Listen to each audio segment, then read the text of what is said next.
Close till I get up. Time is barely on our side. I don't wanna waste what's left.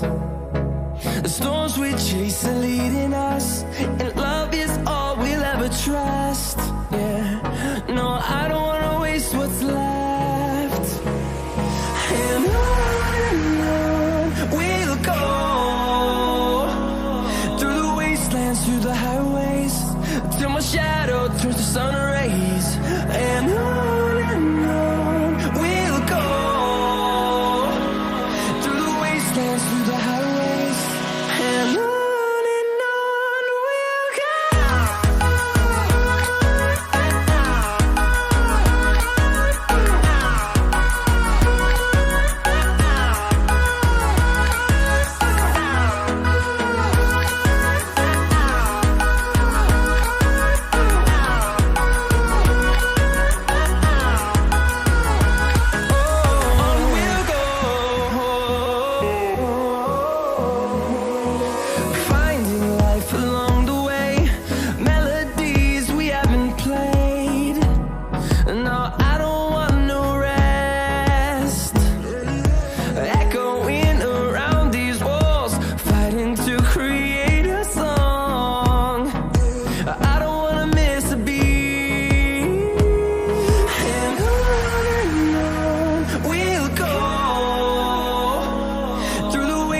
Through the highways, till my shadow turns to sun rays. And on we'll go, through the wastelands, through the highways, and on we'll go.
Yeah, Clash is one of those operators that is just so good at denying entry into a certain room and can sort of hold down a choke point by herself. And if you have sort of a good team dynamic with her in your lineup, she can almost act as a drone for the defenders, just base peeking with her shield and spewing out as much intel to her team as she possibly can speak.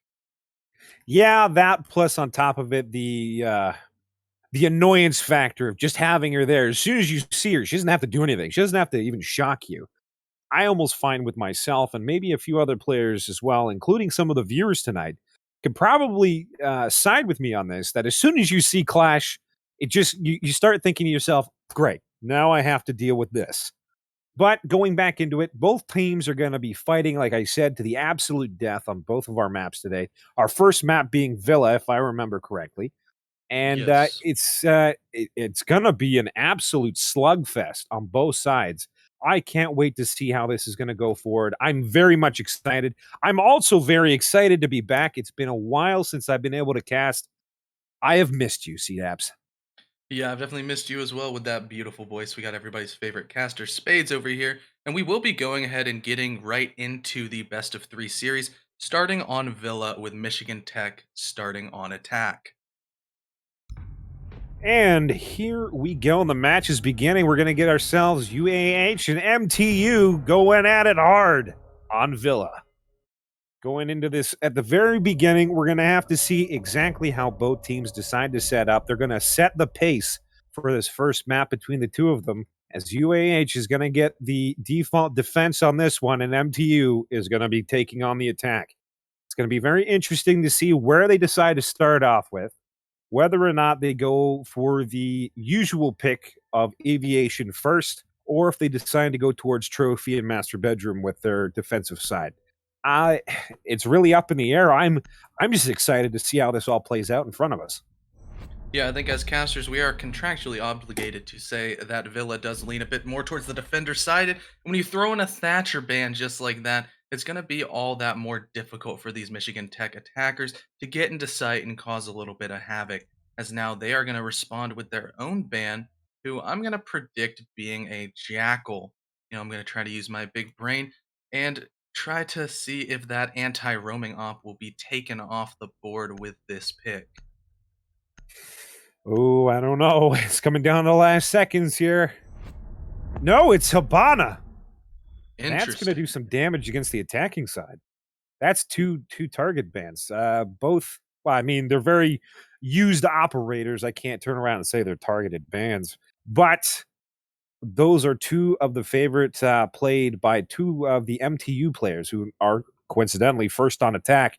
It's going to be very interesting to see what happens going forward because Habana is a very versatile, hard breaching operator. Going to thermite only gives you the chance and the ability to open up two large holes versus Habana's ability to open up three smaller ones, not necessarily ones that you can get through all the time, but it allows you to peek in different angles through the hard surfaces that you wouldn't usually get with a thermite breaching charge. We're just going to see how this goes. We got Mira also on defense being taken off, as well as Mozzie. So intel galore coming forward.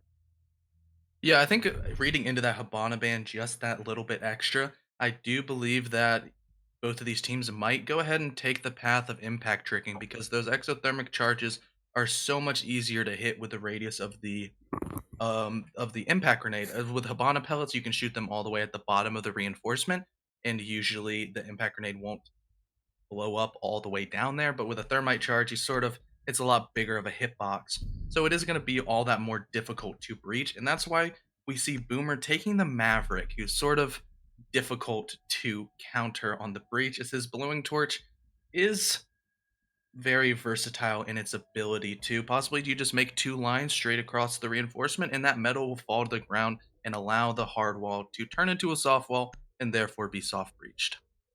This is true, but at the same time, it's also situational too, because depending on the Attacker wall needs that to you're locate breaching, and there's defuse so a many bomb. different ways that it can be countered by a proper rush from say the side or even a peek hole for that matter. You can definitely stop Maverick quickly. They're going to have to look to take him off the board as quickly as possible to deny them that ability to just walk through any sort of hard surface. And here we are seeing with the defense here. UAH is definitely going to be going for that bottom site. I didn't expect this one, but again, it's anybody's game. They've got their strategies in mind, so we're going to have to see how this one plays out, as it looks like we're going to have a relatively thick holding group with Clash as well as Maestro, but we also have some mobility with Bandit, Jaeger, and Legion. But they also have the Legion mines to more or less slow down their opponent, although they have been nerfed as of recent. It's definitely going to be an interesting match. I'm actually quite looking forward to this. As we're starting off, we're seeing Red playing that Ash main, moving up towards those front doors and regrouping with his teammates. Yeah, I definitely think that University of Alabama Huntsville is trying to sort of buy into the ideology that not a whole lot of teams know how to attack this site because they're not going to be that practiced in it. Usually when you're talking first floor of Villa, you're going to think towards that kitchen bomb site that most teams do believe is a little bit stronger and a little bit easier to defend. But seeing this, we are having Schmitz all the way downstairs up in basement, having that nitro cell in his pocket, possibly going to try to get some sort of vertical kill, as he actually is just going to opt to go all the way up the stairs and have a roam. As well as Tactiturn is just sitting in main lobby, going to try to feed that intel that we talked about with that Clash shield. And here we are with TK, J-Man, and Boomer coming in through that second floor aviation area. He's going to be looking down the stairs. He's got to be very, very careful, though. A lot of the areas that they're stepping on can be taken down by a nitro really quick. We're already seeing Bandit at the bottom of that red stairs, watching and waiting for someone to peek around the corner and take their head off quickly. Probably running back up. There we go. He's going back into the bottom end and going towards the kitchen side stairwell, where it looks like Red seems to have heard him, and they're droning him out as it speaks, but Red's going to be cautious about this. He's going to kind of hold the bottom of Red, which is coincidentally also his name, as the rest of his team starts moving down the other stairwell going towards that library side. Red also still holding that backside. He's now coming down and around and taking a look at Clash. Sorry, that's not him. That's the other way around. It's actually CJ and Inscrupulous going at each other. Well, there goes Tachyterm, gets shot in the face by CJ, but he gets traded off in kind. But Boomer finds the back end of NXK. Jeez, this is going to be absolutely crazy. Red finding Schmitz. This is going down and whittling down slower and faster as we keep going forward.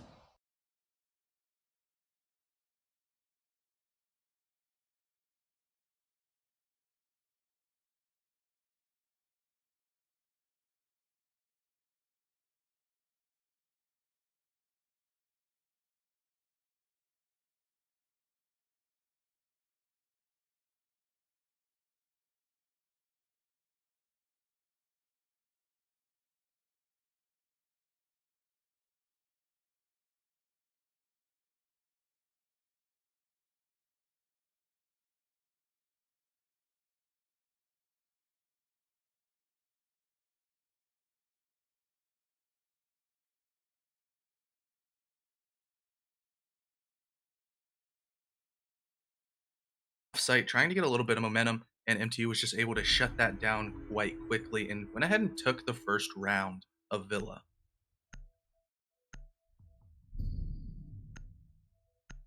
And now, here we are. Sorry about that. We are in round 2. This is going to be interesting because we just watched that MTU team come in with, well, gravitas, if you want to say it any other way. It walked into sight and got that diffuser down and whittled down UAH to almost nothing. And Candy Kim really had to try and do his absolute best to walk in and try to retake it by himself. And unfortunately, just didn't have enough in the tank to get it done, but he definitely did some damage trying to get onto that site to retake the diffuser. That was, darn none, a really good try to, A for effort, but minus several thousand because he just couldn't get it done. Hopefully his teammates can come through for him. Hopefully they can form up, and this becomes a competition, because that's what I'm looking for. I hope that's what you guys are looking for, because whatever God's out there, that's what I'm praying for. Yeah, it's definitely, we're looking for some great games as we've moved into playoffs, and this is the round of 16 for CEA Open Playoffs, and a lot actually does ride on this match. Whoever is going to win out of this series will advance into the top 8, and not only will continue their playoff run, but will be eligible to go into the relegation promotion bracket, where they will face off with 8 other open teams and 8 relegated invite teams who are all going to be fighting for I believe, 4 more spots in Invite next season.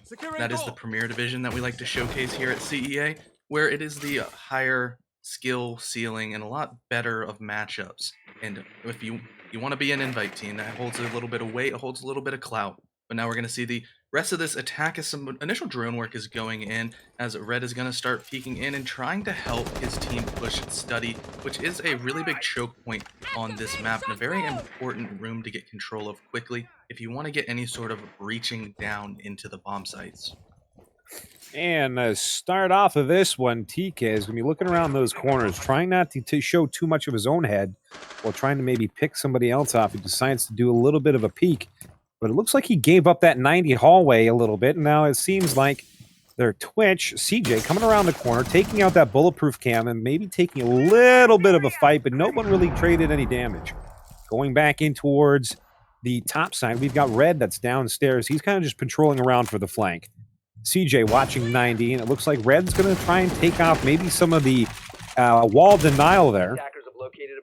As he starts firing up through the top, using that ash charge, but Tactum takes down CJ through the hallway. That's one down. That's a big frag by Tacticum. Hopefully this continues on as both teams are really starting to reel from that one. Definitely UAH getting a little bit of an upper hand by taking down the Twitch early on. CJ, whoa, here we go. Tacticum's trying to shoot some feats. Okay, Boomer walks away, but he's definitely hurt. He's got a very little left on him on that one. Going back and around, everyone seems to be just kind of holding back, trying to see what the other team's going to do as NXK goes for a huge frag, taking down Boomer and J-Man. TK answering in kind, taking down NXK, but Schmitz also gets his head popped by Red, as Red now walks through that 90 hallway, going towards the bar. Oh, but Tacticum turns to the right. He didn't see him in the corner, and Red absolutely falling on his own face on that one, as TK gets turned the corner on. And that's the end of it as Tacticum finds TK, and that was a beautiful round by UAH. Yeah, definitely was a great round on this side, especially from the Maestro, he may have taken a little bit of damage early on, but he's used that Alda to full effect and was just ripping through these attackers as they lined up for him. I believe that was a 3K on that round for him, as well as he did just so much damage and was really great at denying that breach. He used those Maverick holes straight against the attackers, as usually when you have some sort of hole in a wall, it does act as a double-edged sword, and the Maestro was definitely able to use that to his advantage to shut down that Study push. Yeah, I don't think any of them really thought that was going to happen, but Tacticum using those superior tactical analysis, and he just decided to take off the feet of Boomer. And with that much health gone, that was basically it for him. He couldn't find himself any sort of advanced push to be able to take somebody out from behind. And he just got lit up by Tacticum, as well as NXK walking in and absolutely reaching around Boomer and CJ. Sorry, CJ died early. It was Boomer and one of the other guys, J-Man, that got taken down nice and early when in the middle of that round. That really gave UAH the absolute dominance for that round. This is going to be interesting. If this keeps going back and forth like this, they're going to have to really fight it out throughout these 3 maps. Yeah, it seems like you definitely had the prophecy on this being a slugfest, as right now there's just been trading blows on these first 2 rounds, but now we are seeing University of Alabama Huntsville going on to this secondary bomb site. For them, their tertiary, as in their third, and it will be Trophy Statue, which a lot of teams do believe is a very strong site. A lot of teams really like defending it, and we are seeing them open up the top of that breach wall, and most likely will be impact tricking that to stop any sort of breaching. I think the most interesting thing about last round was Alabama Huntsville's lack of a roam presence. They just had a really strong hold on their site, and that's most likely what we're going to see here, as actually Schmitz is actually probably going to go on a pretty deep roam with Ella, but not before throwing some Gersmont mines to help out the anchors on site by slowing them down if they fall into those traps. Yeah, that's very well said. Another thing I have to say, you know what? My 2 best defending operators has to be Smoke and Mute. So much like the human being that can excrete some extra methane gas, they are silent and deadly all at the same time. But going forward here, we're watching the front end of this map as it looks like CJ has opted to go for that anti-roam using Jackal. He's already got his visor down and he's taking a look around, but he's not seeing anything. So he clearly hasn't caught on to any of the roams, but they do have Ella downstairs, and now they've seen him in mud. He's holding on to that angle and waiting for a push, but it looks like he's just kind of walking back towards library. He now knows he's been seen, so he's going to be caught out, and here it goes as J-Man finds Schmaltz sitting behind that desk, and he says, oh, I don't think so, and ends him right then and there, and it's down to a 4v5. Yeah, and as we just saw, TK over here on the buck was using his grenades in a masterful way, throwing it at that ceiling, and was able to take out that mute jammer that was blocking the breach. Over the top is open, allowing for possibly a nitro cell to be tossed over, or impact grenades if that castle does rotate. Actually already is on the bomb chassis, waiting to hear that exothermic charge go off and give that nice loud sound cue, as we're actually seeing Tactic Kern having quite an interesting weapon choice with the M870 on Jaeger, which is definitely a very interesting choice. But we're seeing TK just go ahead and go up Astro stairs, trying to find out if there's anybody playing in that very powerful position behind the desk, as Candy Cane on the smoke is forced to fall back. Yeah, as we see, they're still walking up. TK trying to get that angle towards the long desk. As he turns around the corner, he's got to be very careful. Smoke's using that shotgun, because if he pops up, he's going to be in a very, very bad spot. Never mind. It seems like they've traded off, and it looks like Tacticum works out with that M870 as he takes TK's face right off with it. Talk about a pellet buster, but Boomer finding Tacticum underneath that breach hole. He used that sneaky nitro, but it doesn't. Oh, my goodness gracious. It's back and forth. Red comes in and takes the round as he kills NXK and Unscrupulous at the very end of it. But my goodness, what a slugfest back and forth throughout that entire round. There was absolutely no breathing space for either of us. Yeah, that aggression coming out from Red on that Ash pick is definitely why he is playing the entry frag this time. That was a really good display of aim, as he just walked straight into sight and was able to take out these two players that were really focused on the breach wall. As the castle was able to find the feet of Boomer, but unfortunately just a little bit too late, as Ash was already in sight and made quick work of the defenders with that R4C. Yeah, talking about the ultimate distraction. You just dangle some feet in front of a blown open hole like that, and then the Ash main can just walk in and just hold down W and mouse one. And then that's the end of the round. As we just watched Red walk in and paste two people up against the wall, making a masterful work of art for that third round. Now it is MTU2, UAH1. We're now into round 4 here. We're going to have to see what happens, what type of changes they're going to make to their defense to try and stop this very aggressive attack by MTU Gold. The MTU is just showing uncountered aggression, as the roam presence from Alabama Huntsville is just not quite enough to slow down these attackers. They have a whole lot of speed on their side, with 3 speeds in IQ and Maverick on the board, as well as Buck and Sophia being able to frag. They still have that hard support of Boomer on the Thermite, but it does seem as if this site didn't need a breach last time, as they just sort of bullied their way straight in. This time they are opting to just go for some barricades to slow down this onslaught of attackers, as they're trying to make some more adjustments, as they did lose this site on the first round of this map. This is very true, but it depends on how they decide to play it. On that first round, I think they were caught off guard by the absolute raw aggression that came forward from MTU. I think they're now prepared for it, which is why they've opted to go for this site again. With the Clash, obviously, he's going to be playing a little bit more passive this time around, hopefully with some extra support. But with the Clash sitting there and probably holding them back, and oh, there goes one of the Maestro cams. I don't know why he had that thing open, but I'm hoping with everything in inclusivity here that they'll be able to work together a little bit better and be able to hold it back. But it looks like it's going to be very difficult, as we already see Red and J-Man both at that front library door, with the Maestro sitting behind the Clash with Tacticum, as well as Unscrupulous holding that doorway, but it's not going to be easy. So we already see J-Man throwing frags through, and he's trying to push back Unscrupulous, who's sitting in that corner behind the desk. It looks like IQ played as Red going towards that doorway, and it seems like Unscrupulous had CJ's name as he just brain pans it, but it's right back as J-Man trades the favor, and it comes right back to just the Clash holding that door as Tacticum holding that back door, and it looks like we've got to rotate by the Jaeger.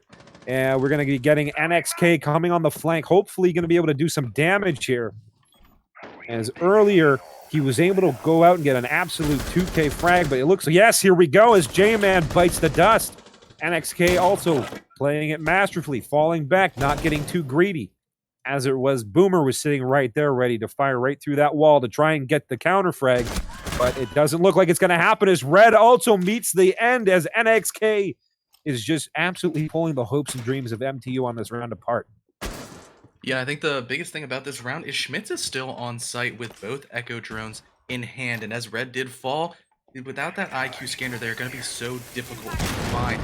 Sure, the Maestro's off the board, however, there is a good amount of plant denial with those yokais hiding invisible on ceilings, waiting to use one of those sonic blasts to stop a plant in its tracks. But speaking of that, we are seeing the Jaeger going on this late flank, trying to come up behind these attackers that are up inside of Mudroom. Possibly, if the intel is correct, he could just go right behind him and have them line up, as the Clash is now going to get some pings out, and we're seeing this rotation coming out, as there's actually a TK, unfortunately, and the Echo will get the final kill of the round. Now, one last act of compassion by TK and Boomer, making sure the ones they love don't fall in enemy hands. Getting that absolute TK by TK, for TK, about TK.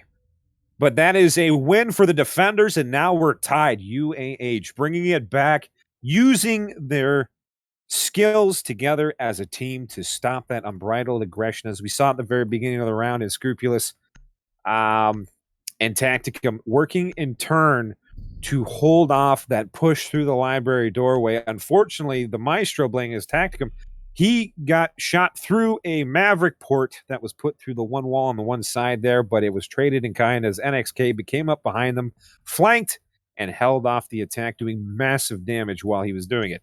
So hopefully they're able to play off of this and continue forward using these strats, and it's going to continue to work out for them unless MTU is able to maybe focus or hone in their aggression a little bit more and play a little bit more smarter, because they definitely, I guess they thought they had full map control, but at the end of that round, it obviously was not to be true, because they were completely flanked by the Jaeger. They got completely pushed apart, and it ended up getting a 4v2, and it ended up TKing by the end of the round, giving it basically over to the defenders at that point. Yeah, but we have seen these Maverick holes sort of be the story of the rounds, as the last time we were on this site, they caused a whole lot of damage as Tacticum was just able to use his Alda and absolutely bullet hose his way through those burned holes, pardon me, in the reinforcements, as well as we saw last round, where they definitely became a window into the attacker, sort of a shoot right here if you want a free headshot. So I think the Maverick needs to play a little bit more intelligently with his use of his breaching torch, and as we're actually going to see CJ go ahead and drone himself in on the backside, possibly going to try to sneak his way through with Knock. The ability to cloak herself from any sort of intel gathering tools is definitely one that is very powerful and allows for some sneaky plays if done correctly. Yeah, and if done correctly, it won't be her that's knocking on heaven's door, but we're going to have to see how this gets played, as Red, with that unbridled, absolute aggressive play that he plays with that Ash, is just kind of pushing in through. But we have to go back towards CJ, who's working more or less by himself up top in that master bedroom, just kind of clearing it out as he goes, making sure that there's no extra players going to be shooting them in the back if they decide to take it from that upper area and on the roof part, because everyone knows that master bedroom window can do a lot of damage if you're sitting in the backside and then no one's watching it. He's getting droned in as it's so going forward, and it looks like he's going to start using his frag grenades to try and open up some of those holes in the bottom and try to get some frags from below. A little bit different for a person to be playing Knock doing that, but hey, you know, whatever works for you in the end run. As NXK looks like he just got taken down. He's not out of the fight yet, but he's got to be careful. Anything more than on the explosion side, and he's gone. Yep, and having your Maestro on, or that's actually the Cade on low HP, is not a very ideal situation, as that's one of your 3 armored anchors sitting in those safe locations. As here we see TK get a frag through the floor onto the paid, finally finished up the frag, and actually was able to down the Maestro as well. Now some more drone works coming in as Red's pushing up these back red stairs, pun intended, as he does seem to see sight is clear. So now we're seeing another pick coming out for the side of MTU, using that breach hole to full advantage, and really having a nice window into sight. And going back forward, we have TK getting turn and TK going down for Candy Cane. And that's the end of the round as the Legion played as Scrupulous goes down and J-Man finishes it off. This is going back and forth, almost like no defense on either side. It's just all Hail Mary punches, hoping that the haymaker goes into it. Yeah, it's just been an absolute slugfest like we've talked about so many times. It's just round after round after round of a win after loss after win after loss. And everybody is playing. There hasn't been any standout players thus far on the MTU side. Almost everybody has 4 and 3 kills, as well as on the UAH side. The kills are definitely spread around evenly across the board. As sure, the support has a little bit less, but that's what you expect when you have players such as Candy Cane and Schmitz on those really hard anchoring operators such as Echo and Smoke we see this time. Speaking of that, the Echo will be 6th picked off as Schmitz is going to try something a little bit different and using the Bandit to have that breach to now that they need. Yeah, and going forward here, we're going to have to see how either team decides to compensate for the other's adaptation. It seems like once one changes one thing, they'll win the round, and then the next round after that, the next team wins. It's a trade-off between UAH and MTU. We'll have to see how this goes forward, because right now, as it stands, MTU is leading, and they're on the attack. This is not looking too good on the defending side for UAH. They're really going to have to pull up their socks to definitely counter any of the defenses that MTU is going to do on their defensive side. But again, it's just back and forth right now, and I'm hoping that this trend continues. It just brings a lot more content forward and allows us to go, my goodness, what is going to happen?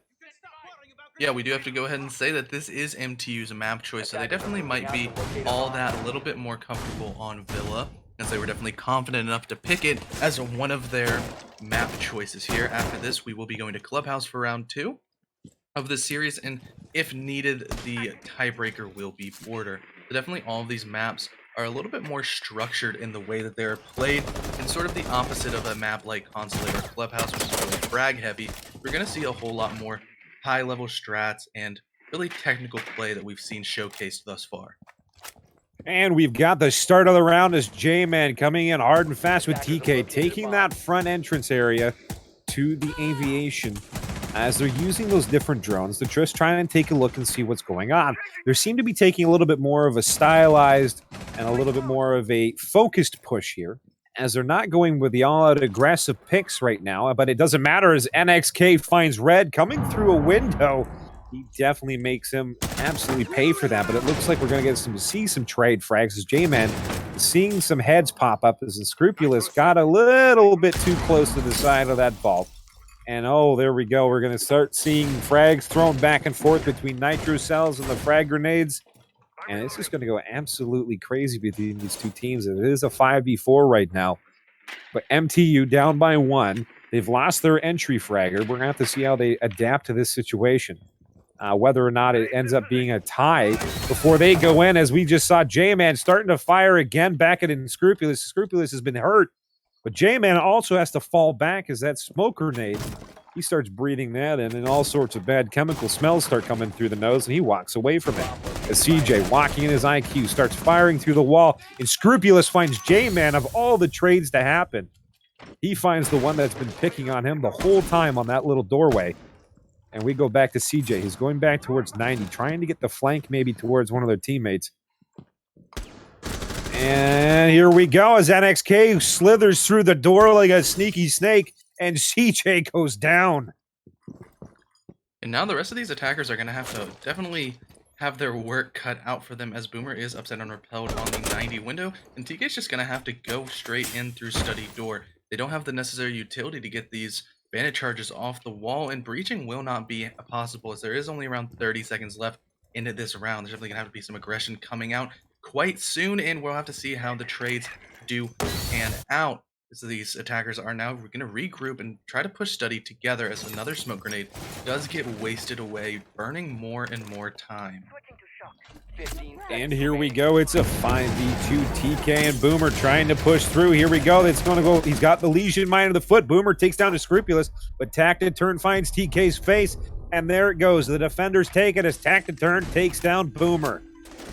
Talk about becoming the ultimate Boomer remover. He's been doing absolutely fantastic against Boomer and his the holes that he's been putting in walls, either as thermite or even with the Maverick. He's been shooting through those burn holes and just fragging anybody and everybody who decides to show face to him.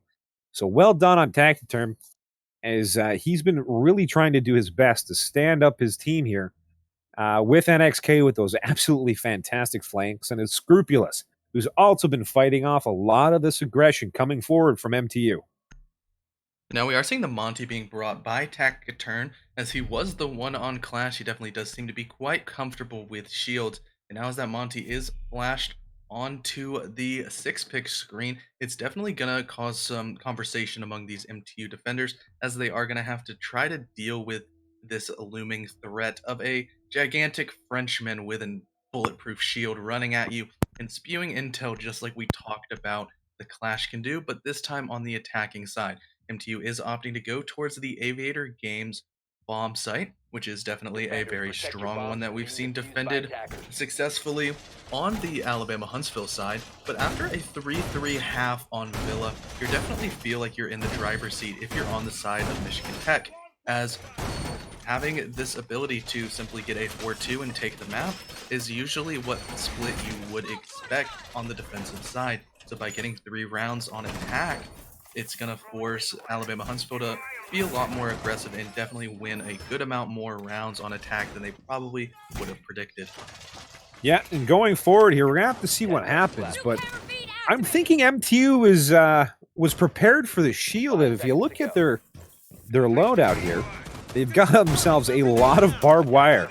Like, I mean, a metric ton of barbed wire. They've got 6 in total, 2 from Bandit, 2 from Jaeger, and 2 from their Maestro.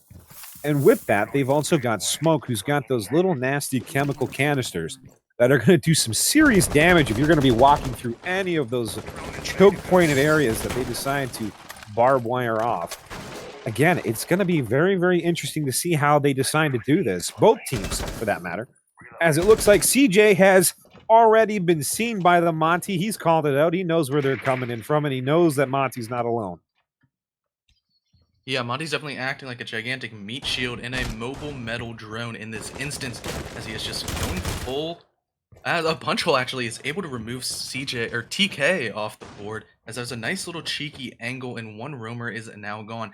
However, CJ's just sitting in a close corner, and the Monty might actually walk past him if he's not fully careful. And actually, TK will just go ahead and fall off and tuck his tail away back to site safely with his life. It is interesting to see that Alabama Huntsville is actually, the Maestro goes in and swings out of 90 and is able to take down the Zofia, leaving the Monty all alone, as the window on 90 does break. And there's some more shots coming out as Schmitz is trying to place down that air jab to stop a rotation. Over Red just goes ahead and falls back again, but his presence is now known, and these attackers do have to just sit there with the thought of a flank lingering in the back of their mind. And it looks like CJ is coming back up towards site here, trying to hold that 90 as Monty, the meat man, walking around the corner, says, no, I think this is mine. Candy Cane using that desk to sit on top of the Monty and use him as a mobile protection unit. We have to see how this works out for them, as it looks like MTU has decided to just basically more or less give them that 90, which is going to help them in the long run, because it looks like UAH has practiced this a little bit. They've got their guys on top of that desk, looking over top of the Monty, giving it a little bit of extra protection. They're not holding, they are holding, and they're not going to peek that, as it looks like, oh, and there we go, as Schmitz comes around the corner, and J-Man gives him a whole lot of buckshot. And here we are as the rest of MTU comes around the corner. They're now up against the Monty, and the Monty does not have enough firepower, as Red finds Tacticum, and that's the end of the story for this attacking team. They had such a good roll starting for them, and as they pushed in with that barbed wire, they got bottlenecked in a few areas, and then it just ended up getting pulled apart. And just that conscience hold on the site and staying on the site, making sure that they don't overplay themselves with the flank from red, making sure that they got whittled down the attack, made sure that the pressure was kept on. MTU takes it, their first round defense. And now we will see the first floor dining room and kitchen site being played for the first time tonight as the Alabama Huntsville players opted to go in towards the living room, which definitely was an offsite that I wasn't prepared for. But seeing now Boomer switch onto the Clash is going to give that shield play a little taste of their own medicine. Actually, is that going to be Caster's Curse? Maybe. Nope, he will stick the Clash, as NBK will be six picking off of the Jackal and allowing a possibility of the CJ and Red dynamic German brother Rome to possibly spell some more disaster. Attackers need to locate and defuse bombs. And here we go. We're in a round 8, and we're going to be getting into this nice and quick, as it looks like MTU is going to get in there and try to hold this kitchen side bomb site. And it's going to be interesting to see how AUH decides to attack this one. They do have a shield. They've got themselves a Capitan that gives them lots of utility to push in wherever they decide to go, but they have to be careful because MTU has brought in Clash. They also have smoke, so any bottlenecks that they decide to push are going to be very deadly, and it's going to be a time waster for them if they decide to push them too quick.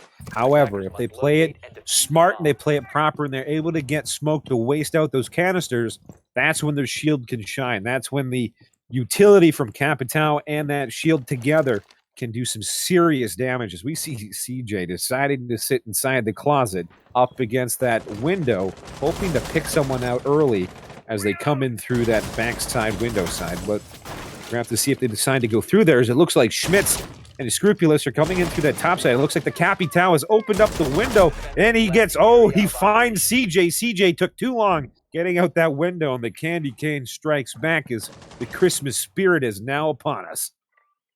Yep, and it's definitely going to be really interesting to see how this Clash is able to hold down Laundry as much as possible.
Getting J-Man and TK out of the way. Schmidt coming in, also taking down Red. Talk about teamwork. The only one left is Boomer. He's playing his Clash, and now it's just Monty plugging the hole.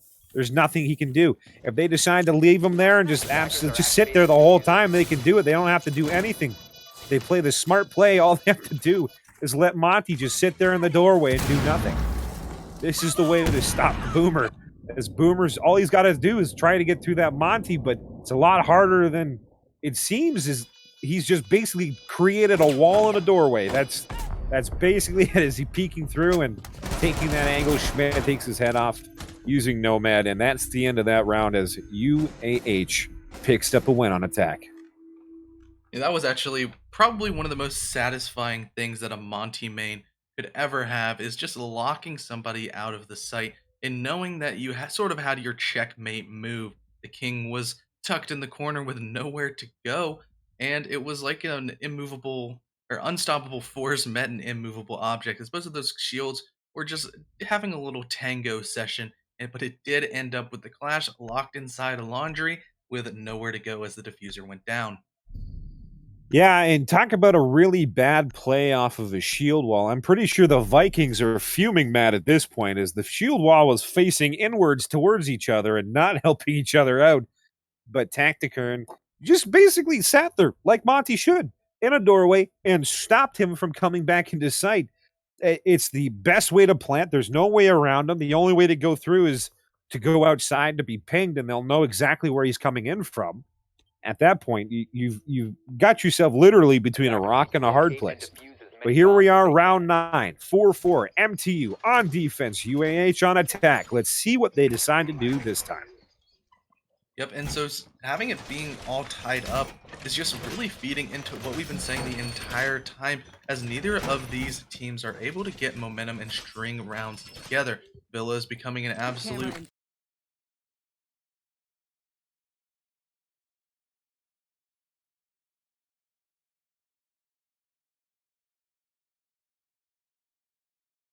this stalemate that we've seen thus far, maybe string together a few teams, as CJ is going to be on the Cade this time, bringing that very powerful TCSG shotgun that has the ability to just rip through defenders with those slug shots. It's one of the few guns in the game that if there's a little bit of damage, it does offer the ability to one-shot to the chest, which is why it's so powerful. And we're seeing CJ spawn peek quite aggressively with it. He's able to land any of these bullets. It could spell disaster for these attackers for the rest of the round, as they will be left around 10 to 15 HP and be quite susceptible to any other gun in the game.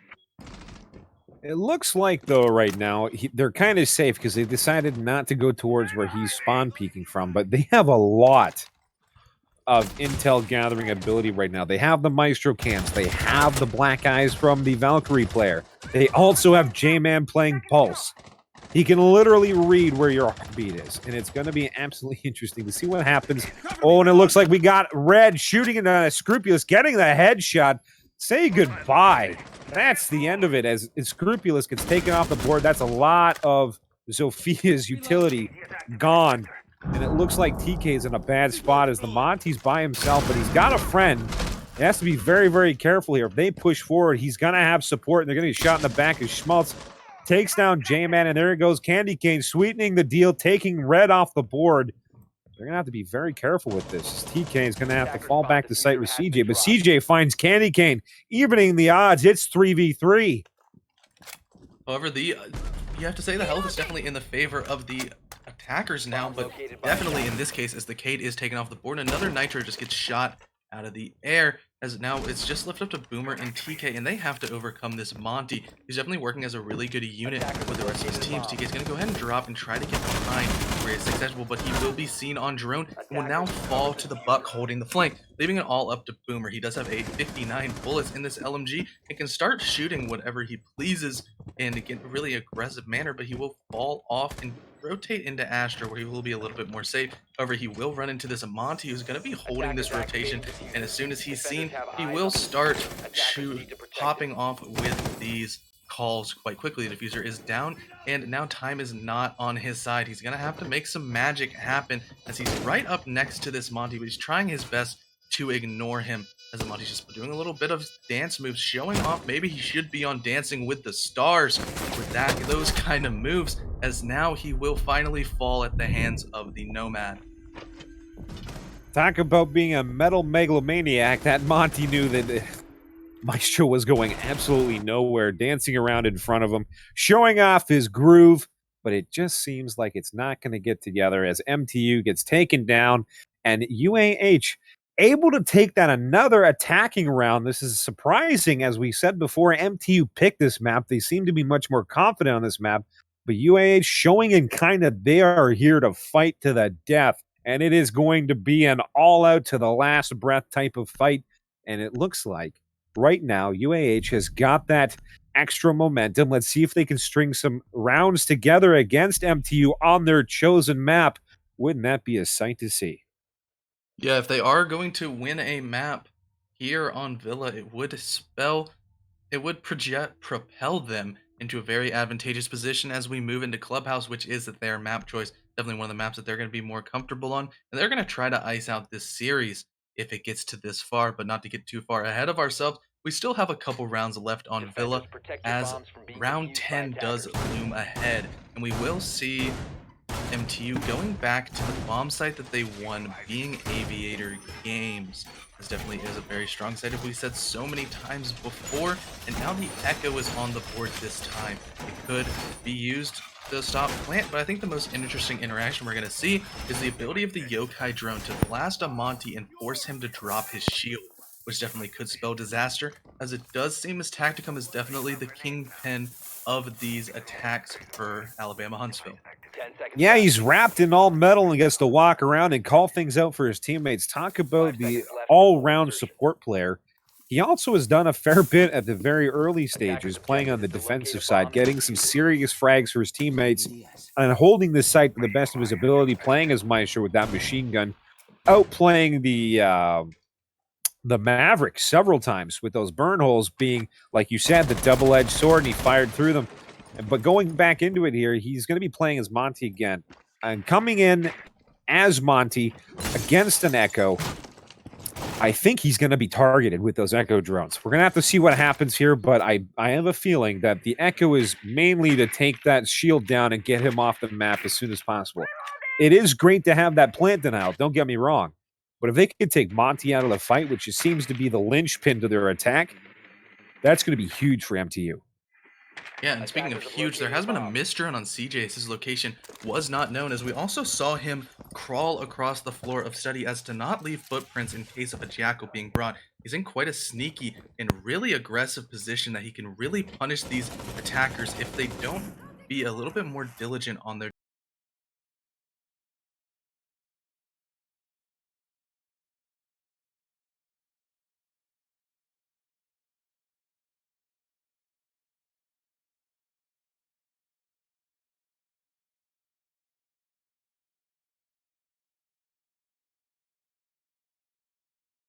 Monty's position is known as some flank watch utility is being put on these back Astro stairs, trying to stop Red possibly from going up where he did last time.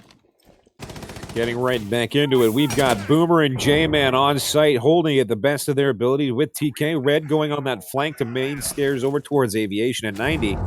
Let's see how this works out as Red and, looks like TK find Tacticum. There we go. There goes their Monty. But they also lost one. Red coming back, taking NXK off the map. That goes their hold on the flank, as Red now has openings on both sides. And it is a 3v3. J-Man is really hurt, though. He's got only about 25 health left. One of those impacts might put him down on the ground. As we go back to Schmitz, Candy Cane, and his Scrupulous, both trying to take on the vault side, taking away that bunker-esque type vault. But it's going to be up to Red, TK, and J-Man to hold them off. We'll have to see what they decide to do, as everything seems to be slowing down now, as both teams are just trying to figure out what is going on, where everyone's going to be, and it looks like UAH is going for as many drones as possible to get as much information as possible. J-Man blowing off one more of those canisters. He's going to be in a very tight spot here in about 10 seconds or less, as Red now making that flank through that study area, and Scrupulous getting J-Man, by TK trading off for Schmitz, and also walking in as Red taking down Candy Cane. Scrupulous has got to push in. He's got to go hard. It's 1v1. Red out, and there we go, and that's the end of it. As Red just lays down behind that one little desk area and plays dead. And he wins the round. Yep, he flexed his brain there, as he knew he did not have to challenge and risk his life to a possibly lucky or skillful headshot that could have taken him out instantly. He just decided to play smart and wait for the possibility of a plant, and the time dwindled down to a point where the Zofia was not able to do anything in that instance. And just like that, it's tied up once again, and that seems to be the story. Keeps on going into the guts of these teams, and they're really having to draw deep to show off their stamina and show off their skill if they want to move on to the next round of playoffs. It's like I said before, it's going to be a dog-eat-dog fight here. It's going to be right to the last match, as it seems like both teams are unwilling to give any sort of advantage to the other side. This being MTU's map, though, it is being drawn out heavily on their map of choice. I'm wondering how this is going to play out on that second map, being UAH's map of choice, as MTU is really trying to hold on here to try and win out their pick for this map. But again, we're going back towards that trophy side bomb defusal. We're going to have to see how they decide to set up, as it looks like we're going to go for a Jaeger, Doc, Echo, Goyo, and Legion pick this time around, as we got lots of barbed wire again. Doc bringing 2, Jaeger bringing 2. You got Echo also bringing 2, and they've got themselves a Naito with the Goyo and 2 impacts with the Legion. We're going to have to see how this turns around, as we're going to have to probably see a few more impact tricks. Whether or not it's successful, I don't know. It seems like both teams have struggled with impact tricking today. But again, we're just going to have to see how this plays out. And both teams are just bringing in everything they can and putting it all on the table. It's like a high-stakes poker at this point. You know, I actually really like this Goyo pick, as these Vulcan shields can actually be a very, very big deterrent of this Monty pushing up, as the player playing Goyo can just go ahead and make his name known, shoot one bullet onto that big red polygon, and make it go boom, as well as taking away possibly 50 damage plus on the Monty if he is pushed right up against the shield, as well as when those Vulcan shields do erupt, they leave a little bit of a fire trail that acts like essentially like a smoke grenade that you just can't run through without taking so much damage, and sort of just burns time literally off the clock. And not only time, but it burns the little feeties of anyone walking through. We have to be very careful, as Monty was countered last round, but to no avail, as their attack just didn't seem to work out. Red hid behind that one little desk, and he was able to take the win. It was a high-stakes game on both sides, desperation on both.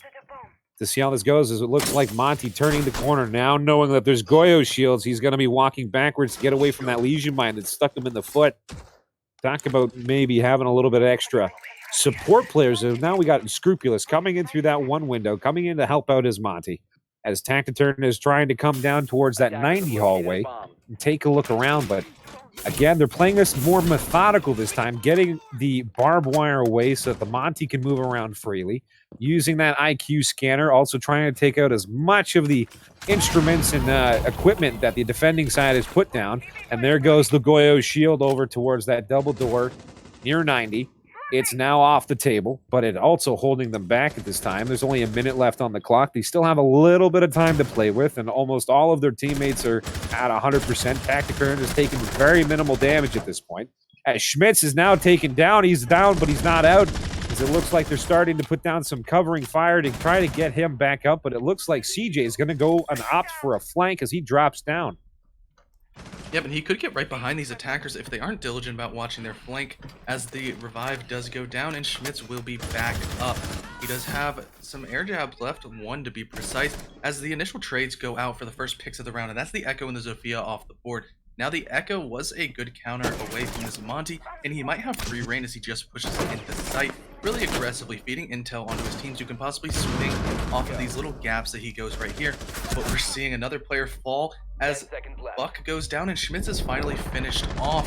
Now it's down to a 2v4 situation, 1v4, pardon me, as a whole flurry of frags go out, and MTU stands victoriously at the end of this round and will take the lead going to match point.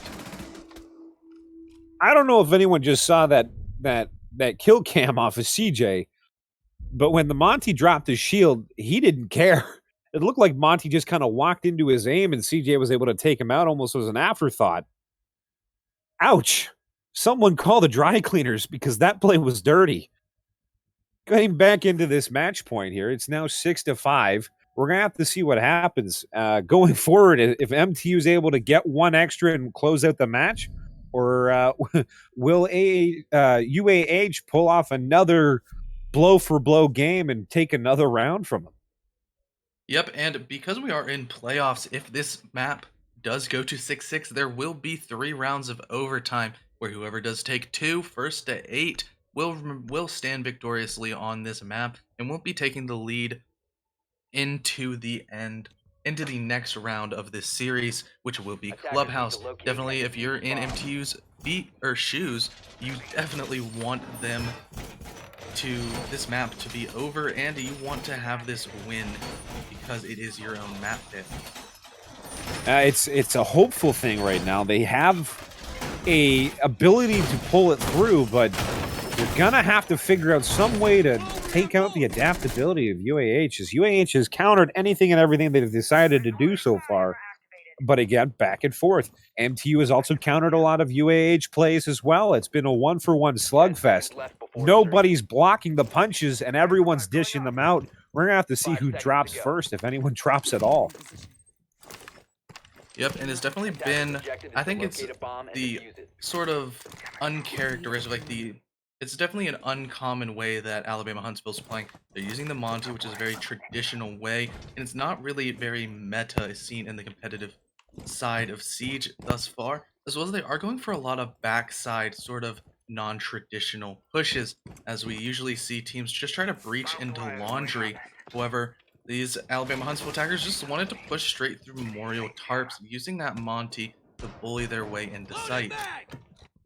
And again, they're upstairs on that second floor. They're going to be working together, probably mostly coming in together as a team. They're going to have to be very, very careful, as Red is playing as Valkyrie. He's going to have a lot of black eyes all over the place. He's going to have all that intel. We'll have to see whether or not they see him. And yes, they do. They know exactly where they're coming from, as Red is already pre-aiming the doorway coming out of that bedroom side doorway. He doesn't have Trophy cover, but Trophy does either lead into him or his friend who's coming behind him, as Boomer's watching that 90 hallway from that double door. Now we're just going to have to see how this pushes forward, as Monty again playing that.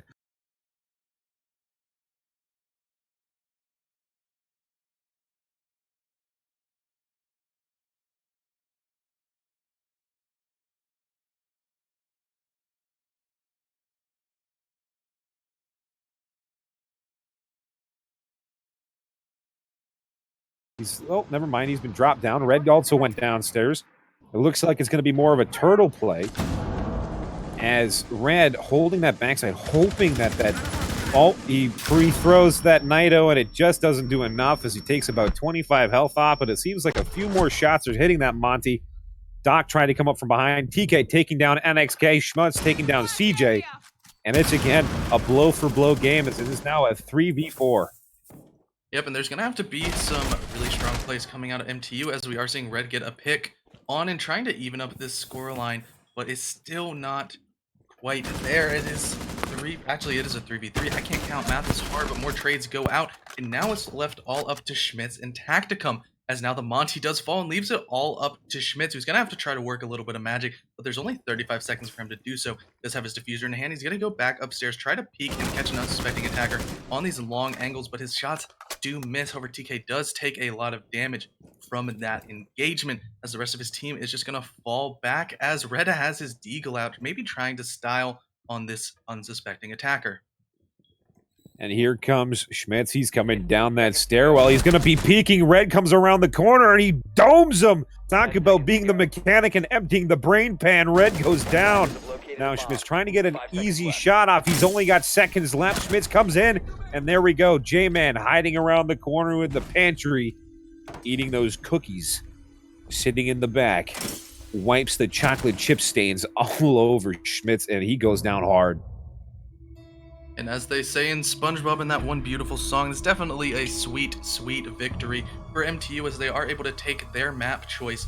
And after about a 5-minute break, we're going to have to take from this action. We will be coming back to Clubhouse, as we definitely want these 5 minutes to let these teams sort of regroup, talk about what's going on, as well as give our casters here a little bit of a break, as well as anybody might need to use the bathroom, maybe get some water. So make sure to go ahead and use this break to your advantage too, as you're sitting at home. And when we come back, we will be on Clubhouse.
Ladies and gentlemen, welcome back to map number 2, UAH versus MTU. It has been an absolute heavyweight boxing match, title of the world, as both teams have been going nonstop, all aggression. We have to see now, MTU did take that first map. It was their pick, but they did take it 7-5. It was very, very close, as neither team could get the advantage till the very end where MTU was able to close it out. What do you think about that last map there, C-Daps? Yep, so actually first off wanted to go ahead and do a little introduction because we were just made aware that we were cut off. So I'm CDAPS, joined by the one true Spades, the man with the sexy voice himself. What? No, not me. There's no way.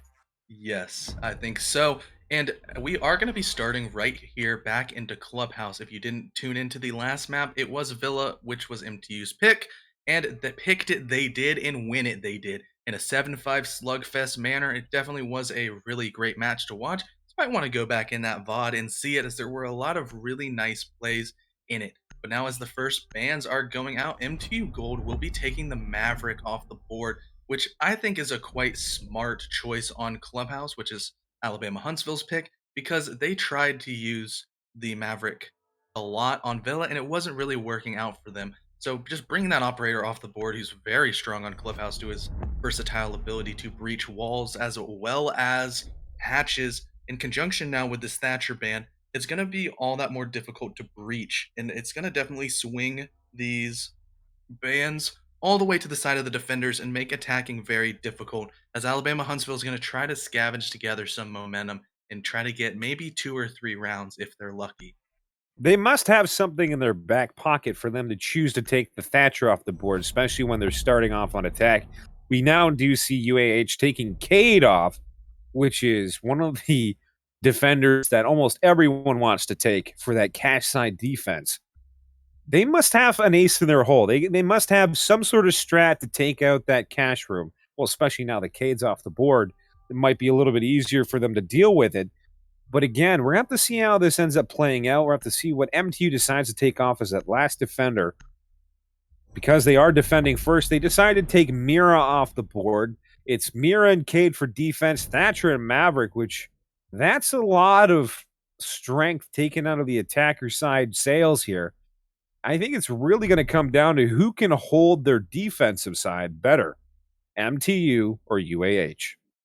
Yeah, and I think mainly the thing with Alabama Huntsville's bans here is when you ban the Thatcher, you have to ban the Cade on this map, or else it is nearly impossible to attack basement. And basement is just going to be so hard to get into, because there's no way for you to get those electro claws off of the hatches that you want to have any sort of vertical play. But as we're seeing that, Gym Bedroom is going to be the first defender location, as MTU is going to opt to go in with their lineup of Mozzie, Echo, Legion, Mutant, Jaeger, going up against the Gridlock. Monty, once again as Tactic Kern, definitely showed off his skills with the Frenchman himself, as well as a Habana, Buck, and Thermite coming in for a double hard breach lineup. Actually, the Echo was 6 picked away as soon as I talked about it, and there will be a mute being brought, or was that a...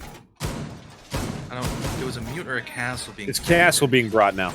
Yeah, so they actually that was a very smart choice for Boomer to get that 6th pick, as when you bring the castle, if you show it on that board, it really does sort of show that you're going to go into gym right here, because they're going more off-site. They're going to try to catch these Alabama Huntsville attackers sort of with the wrong composition for the kind of take that they want. They're going to try to catch them a little bit off guard and be able to hold this site with a little bit of an element of surprise. 5 seconds to insert. It's going to be interesting to say the least. They do have a lot of hard reach, so it ends up working out in their favor with the composition that they have brought, especially with bringing both Habana and Thermite. They're going to be able to take out as many hard breach walls as they want. The only thing I'm going to see that is going to maybe cause them a little bit of a problem is those castle barricades. They don't have a Zofia, so that's going to cause them, again, that little bit of a problem with those barricades stopping this stuff. But they can eventually break it down, but that's after they've given away their position more often. As we see here, it looks like Candy Cane and Tactic Turn moving in through that cache side, trying to get as much information as possible, followed by several drones from their teammates. But it looks like the Mozzie already getting one drone off the table here. As Tacticurn kind of coming into the construction area there. As CJ is watching, he's kind of going to fall back, though. He's going to play it more smart. He's going to play it with his teammates. Tacticurn falling back, and there goes a wasted Maestro. But oh my goodness gracious, CJ! He finds Schmitz, who's peeked out a little bit too far. And that's a headshot as he takes the Nomad off the... Oh, never mind. Sorry, not Nomad. That was last map. That's the Thermite gone. Now it's just up to Habana to take down those hard breaches. As we've got Habana outside looking back in towards the bathroom, and he gets fragged too by CJ himself. He's going absolutely nuts with this little clock. Holy crap. He's going nuts. He's got 2 kills, both of them headshots, little quick peeks back and forth, and now we're seeing Scrupulous. He's falling in. He's trying to take down that castle barricade as his toes are now being found. As J-Man's making him fall back, and now it's a 3v5, and it's not the best of circumstances. As Tacticurn has now been lesioned, he's going to have a lot of problems. CJ's poking his head out, trying to get that extra kill. As soon as Monty falls back, though, it's going to spell some really bad problems. As he's got to fall back, pull down the shield, and take out that lesion mine. And now here he comes back. It looks like MTU decided not to capitalize on that position. They've got 2 guys in construction. It's Tacticurn, and Candy Can Scrupulous is playing inside that vault area over towards the cash room. And it does seem as if MTU has sort of read into and have adjusted their defensive setups to really accompany for this Monty pick that Tacticum has been doing every single round on attack. They've really adapted and are making it very difficult for this Monty as he ran absolutely rampant on Villa last time. Now Buck will get the opening pick onto the Legion, and that's no more goo mines that the Monty has to worry about, but now his health he has to worry about as the Buck goes down inside, and now it's all left up to the Monty in a 1v2 situation. He gets another kill and is just going on an absolute frenzy here, but he unfortunately will fall at the hands of the SMG-11 and TKLV. I wanted to say TTV, shout out to Twitch, but the mute here was just too much for the Monty to handle, and the first round will go into the hands of MTU. Yeah, it looks like that little mountain that could was going to win that one, but it looks like at the last little bit there that TK pulls out the proper pickaxe and takes down that mountain for the Empire. Of course, now it's going back into round 2. MTU winning that first initial round. They were showing complete confidence up until the very last few seconds of that round where their team kind of got cocky. They started getting picked off left, right, and center as both Scrupulous came around the corner taking down J-Man. He got traded in kind. And Candy Cane coming in with the Monty to try and maybe clean up and do some extra damage. Gridlock definitely doing a lot of damage coming in, but also got knocked down by their Jaeger player, who was also being, I think it was Red that was playing Jaeger at the time. He ended up knocking down Candy Cane as well with a trade. Ended up getting killed, and the Monty fixed off Red as he was also down. And it just came down to that 1v1 situation. It was quick, it was clean, more or less. But that secures MTU's first round defense win. Now they will be going to most people's preferred bomb site of the CCTV cache room, as the rest of their defense does seem to be heavily centered on a nice roam inside of rafters. And knowing Monty players, that's probably where these Alabama Huntsville attackers are going to try to push through. Getting a Monty onto rafters is a very powerful position. That's very difficult to take care of if you don't have anybody on a quick rotation on bottom red. But right as I say that, the Monty spawned all the way on the other side of the map, and most likely will be a full backside take that we've seen almost every round from Alabama Huntsville. Now we're going to have to see what happens here as they again, the defending side with CJ Red, TK Boomer, and J-Man using a lot of, looks like area denial using J-Man's Legion Mines and Red's smoke grenades. They're going to be pushing that Monty back. That's the linchpin of the attack so far for Alabama Huntsville, as they have pushed in almost every time, heavily using that Monty as a mobile shield to just kind of give them extra cover as they push in. It is, again, like I said, been a massive linchpin in their attack, and it looks like MTU is looking to try and create some extra holes in the backside and around the sides to kind of keep that Monty from having to always face that frontal assault. and allow their fraggers from the sides kind of maybe creep in and do some extra damage. As we see CJ holding the bottom end of that bar stairwell. Scrupulous taking out Red early with a frag grenade. Schmitz is also prepping that thermal barrack charge to take in towards the construction side bomb site on A. So now another goo mine will be removed with surgical precision as the path for the Monty is cleared out. Now he has access to site. However, he will just fall back onto the doorway, but there are a few good amount of crossfires. But now CJ has access to the flank as he just goes ahead and knifes away the track stingers as well as shoots the Claymore. Now he's behind all these attackers. He's having an absolute field day. Takes down one, and that's one player gone, but he's going to be refragged instantly, and the Monty's still on the board. And Scrupulous has taken a lot of damage, and he is the one with the diffuser, but there's only, it's a 3v3 now with 50 seconds left, pardon me. Boomer's still alive with his yokai drones. Possibly could see a nice interaction where he tries to stun the Monty away and make him drop his shield, but as TKLV is now going to try to get a wallbang off of the ping, he does hit the bomb chassis, unfortunately. And walking into this round here, we still have UAH trying to get something working towards themselves to get that diffuser down. As like I said before, MTU has created basically a kill box here as Monty's taking a massive amount of damage.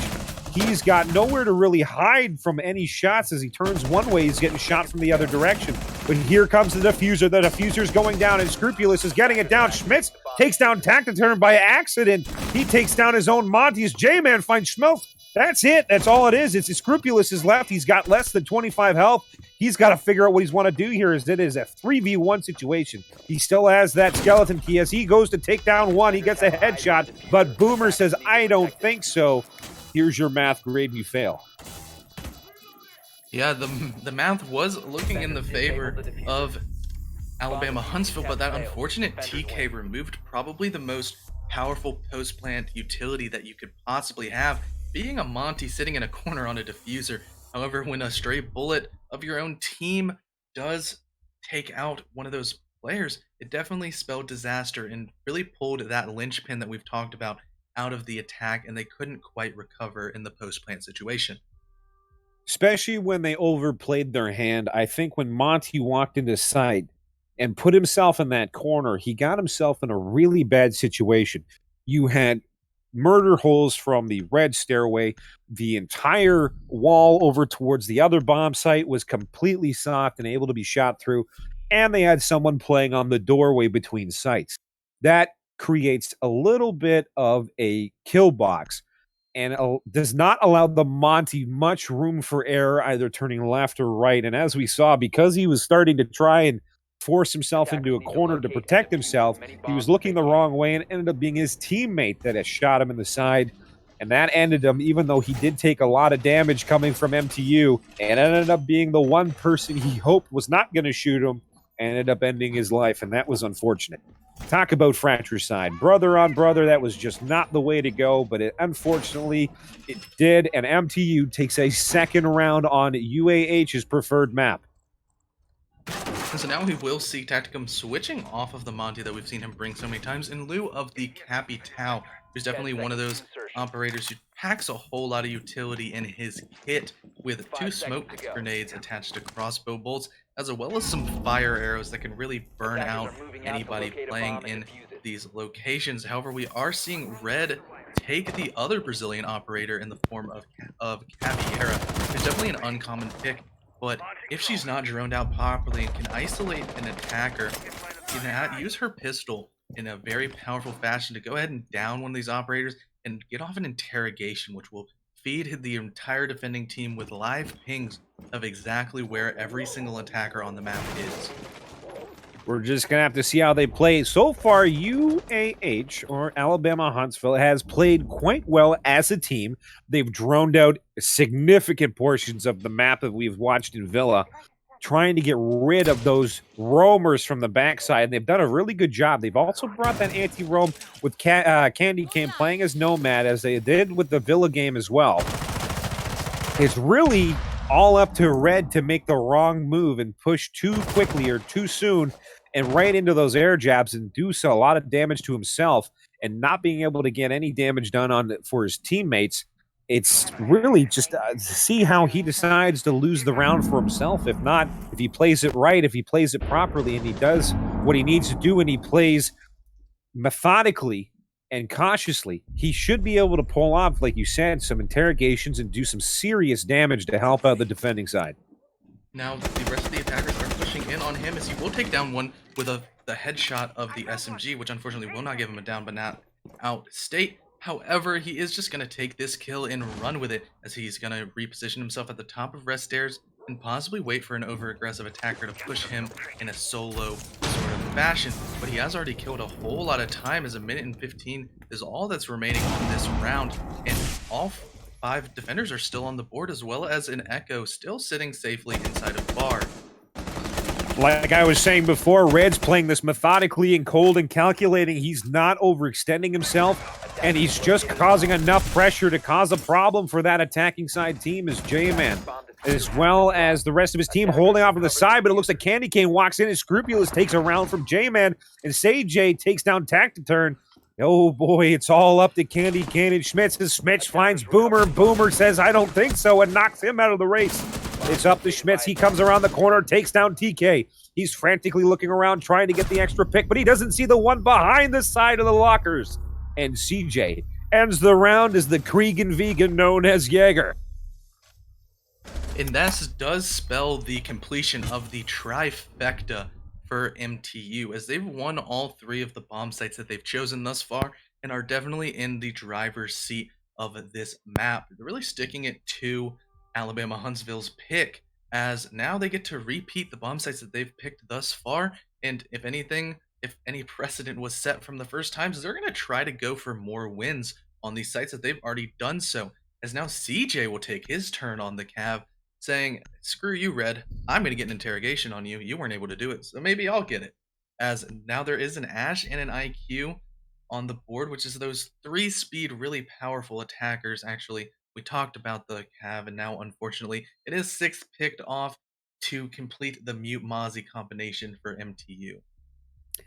Talk about intel denial. You've got Mute and Mozzie on the screen. This is going to be a very interesting hold. They've also brought Castle Legion that's going to slow down the attackers the best of their ability, but it looks like UH has brought that Ash, who's got those extra breaching charges, which will give them the ability to just kind of walk through that, as well as Zofia. So Castle almost kind of gets put into this inert state where those barricades really don't do too much. As long as those specific operators comes up against the barricades, they're going to open them up without any problem. We're going to have to see how they decide to play this one. As we watch that first round, they were able to take the win. They took it away from the Monty. However, it did come down to a 1v1. We're going to have to see how MTU decides to tighten up that defense, or does Alabama Huntsville decide to really get aggressive and take down MTU nice and hard and fast and give that more confident gameplay to come back. This is their map. This is their pick. This is where they should be having the advantage. But MTU seems to be standing up against everything they've pushed against them so far.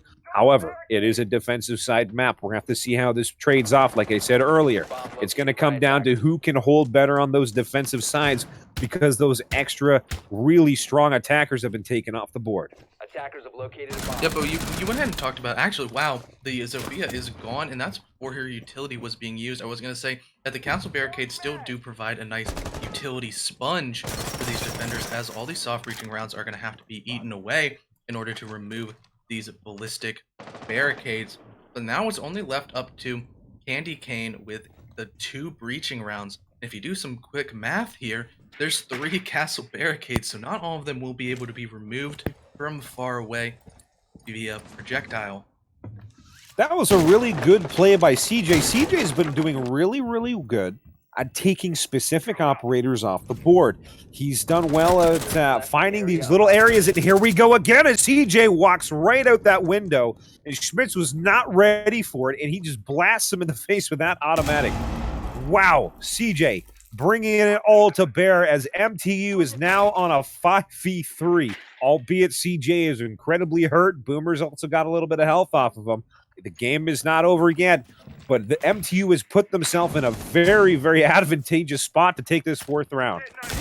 Especially since now the hard breach is gone, and there's not going to be any way for these attackers to create alternate paths into sight besides just funneling in through doorways. That's going to be exactly what MTU wants, as CJ goes for another kill, and he's causing absolute mayhem with that P10 Roni.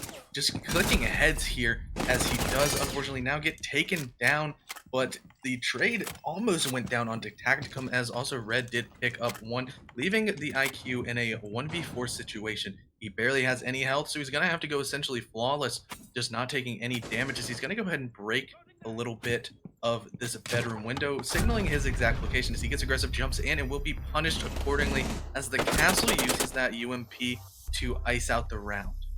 Talk about having state-of-the-art security system. He didn't even make it inside, breaking and entering that way, as UAH is really going to have to bring it forward, maybe trying to get 1, possibly 2 rounds on attack to give themselves that edge when they come into the defensive side to really school MTU on this defensive side advantage map. But again, MTU really pulling it together on that round. I didn't expect it to go that way. I thought it was going to be a little bit more closer, but MTU really... no, more specifically, CJ. CJ walked in and got 3 of them, getting them from that cash side window twice. Not once, but no, never mind, just the once. He walked out, he killed the Thermite, came back inside. The first one he got from the garage door. He got the Zofia that was roping up towards the top of those windows. And he's just playing methodically from different angles. He's not re-peeking the same angle, and he's making them think and guess. And they seem to be looking the wrong way every time CJ comes onto the map. And that right there is the true testament to the power of the Mute Mozzie combination. Being able to deny all the intel that drones can gather for these attackers is making it so difficult for them to pinpoint out the exact location of this roamer. And CJ's definitely using that to his advantage, sort of acting like a like whack-a-mole. He's just popping up out of every single orifice in the site, every single hallway, every single window. You never know exactly where he's gonna strike, and he's been striking quite hard, as well as now we are seeing 4 wins on the side of the defenders, and only with a goose egg on the side of the attackers. But early on, when we were talking about bans, I did say that this was going to be a very defender-sided map, so it's definitely not the end of the world if you're on the Alabama Huntsville side. Yeah, very much so, and it's going to be really interesting. The other non-factor that comes into play with the way CJ has been playing is doubt and paranoia. Not only is he taking them from different sides, but now he's making them overthink themselves. Now he's making them guess where he's going to come from, and they've been making the wrong choices, which now they're going to start second-guessing their own choices. Will this play into their defensive side? We don't know. We're going to have to see how this goes. But again, it is a defensive side map. We're going to have to see how Alabama Huntsville decides to play. Right now, though, MTU really holding it up. If they're able to get maybe 1 or 2 more rounds, if they're able to get this round here, it's going to give them a really good power base to play off of, and it's all going to be up to Alabama Huntsville to lose this match. Yep, so as now some more drone work is going, and we're seeing the Zofia go ahead and take a good amount of control straight into stockroom, which is right below sight. She will whip out her lifeline launcher and will be trying to take out the mute jammers that will be placed on the door, but the Legion's going to just go ahead and say no and use that floor angle to full effect and take out the Zofia. So now the buck is also going to fall as TKV swings out of the door, and CJ goes on a double kill here with this flanking Roni once again, leaving it all up to the Thermite, who hasn't even been able to get inside of the building as the rest of his team has already fallen. It's almost like a rap battle. I don't know what you heard about me, but you can't beat me with an SMG, and they just keep walking around the corner. SMG-11 or the Roni doing absolute mayhem. As Schmitz picks up Red, who was waiting in the background, tried coming around that one side and coming back to sight possibly, or maybe rotating towards garage, and he just got caught out in the open as TK, Boomer, and J-Man are still on site. As Schmitz finds J-Man, it's now all up to Boomer and TK. However, Boomer's playing Echo. He doesn't need to be on site to deny the plant if it comes up to it, and TK's got the almighty SMG-11. That is anybody's bane at almost any distance and played properly. Schmitz is going to have to play this in a methodical fashion, cold and calculated. He's up against TK and Boomer. It's not going to be easy. It is going to be a true test of his abilities. Can he do it? Let's watch it together and see how this all unveils as he's trying to play this the best way possible, checking it from different angles. He doesn't need to stick it to any specific spot. He can come in any way he wants to, but he's decided to go for construction. Both of them are watching that way. You've got TK inside the room just outside of construction, and you've got Boomer watching from the long haul. As it comes down to the last couple of seconds, he's decided to come in through the cash window. He's coming around the corner, and there we go. Boomer using the bearing 9, and he's bearing hard down on Schmidt's head. Nice and close. Just a quick spray to the face, and that's it. As MTU picks up their 5th round on this map. You know, almost was a throw from the side of MTU as they were up 1-5. They sort of just tossed their bodies over towards Schmidt's and allowed him to feed his kills just that little bit. However, when the time did crunch down and it hit crunch time, Boomer and TK were able to get their heads back level and end out the round. Now we're seeing the return of the French Revolution, aka the Monty being brought. Actually, as soon as I talk about it, he switches onto the Jackal. I'd been waiting a little bit to make that pun, and now it's just completely useless, as this is the last round of defense for MTU, and they're going to try to make it 6-0, because now we're seeing a Dokkaebi being brought out, trying to deny some roam presence, as CJ has been making absolute mincemeat in taking out any chance that these attackers have had to get even close to sight, using that Inox scanner as well as those logic bomb calls are going to make CJ's life all that more difficult, as his phone's going to start ringing and his feet are going to start pinging as he's trying to stay stealthy. Yeah, and just like the French Revolution, it came and went just as fast as it got here, but now no one ever expects the Spanish Inquisition as Tacticum is bringing in that Jackal. We'll see if the roam gets taken apart, as MTU have been roaming all over the place, doing whatever they want, wherever they want to do it at, especially CJ. CJ's been coming in hard and fast any way possible, like you said, playing whack-a-mole. He'll pop up here, then there, then everywhere. And now it's all on Alabama Huntsville to try and track him down and take him out of the race as quickly as possible while taking at least amount of damage. That way they put themselves in an advantageous spot to take a round away from MTU. If MTU is able to close this one out, they are one win away from taking the map. And this will be quite a big upset. As you saw early on in the stats, Alabama Huntsville was the 3 seed of this tournament, so they definitely had the advantage seeding-wise here, but MTU is trying to show off this underdog story as well as possible, as Candy Cane has already gone really aggressive all the way down to the bottom of stairs, trying to catch anybody sort of unsuspecting off-site, as he's just plowing his way in, using his ACOG here, taking out Boomer, and also finding TK, just not even looking, goes for the 3rd kill, and manages to get it. Talk about a sugar overload. This Candy Cane's pushing himself down everyone's throat as Tacticum comes in and takes down CJ. Talk about commanding that. Red is the only one left. He's holding upstairs, but he's got the diffuser, and he's got the ability to hold this up, but it doesn't matter as the entire UAH team comes around the corner, and Red did not have enough as Candy Cane comes in and just... I don't even know how to explain that one. He just came around the corner knowing and he had enough bullets in the chamber, and Red had no other way to go than dead.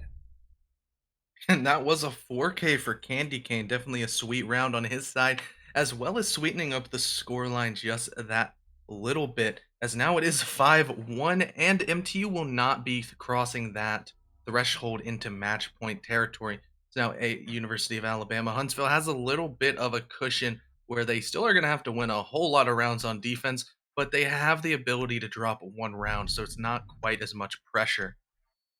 It's not as much pressure. MTU tried closing the door, and Alabama Huntsville stuck their foot in and said, I don't think so.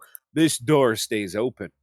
Going into the 7th round here, Alabama Huntsville's got a bit of a mountain to climb, but it's more like a ginger hill now with that extra little 1 point on their side. It's going to be a huge factor, because now it's all up to MTU whether or not they're able to get one on the board and put it into match point and force that pressure onto Alabama Huntsville, or will Alabama Huntsville be able to hold on for dear life and put MTU back into the cage that they came out of into this dogfight? Yep, and so I think when we were talking about people being on the board, we need to talk about how CJ has picked the new operator, Callie. She has been introduced into our CEA playoff as her quarantine has been lifted and is here to spice up the operator pool just that little bit more. And especially with a Thatcher ban, it's gonna make getting these breaches off just that little bit easier, as well as she could punish people absolutely 5 seconds with to go. her gigantic sniper rifle that if you land any shot, it goes ahead and puts you in the down but not out state. But if you do pop that head, it'll still be a one-shot kill just like any other gun in Siege. Not only that, but the other person we want to see from Alabama Huntsville has been Candy Cane. That 4K last game walked into sight and commandingly held on J-Man, taking down NXK, though. Unfortunately, Boomer did get put into the down but not out state, and he's now been re-picked up, but he's only going to be walking around with about 20 health. With one guy down, that's a fair amount of damage. That is the line. He almost got taken out of the contention there, as his Scrupulous sitting on Ella, sitting near that bar, kind of getting close, hoping for someone to make the wrong move and approach them without knowing to see what happens. Is it looks like the rest of the team is just kind of getting themselves in a regroup state to try and take on this basement defense. One of the toughest defending side maps to take on is this basement in the clubhouse area. If played properly, almost becomes like an iron turtle shell, and not even the demon clown can get through it.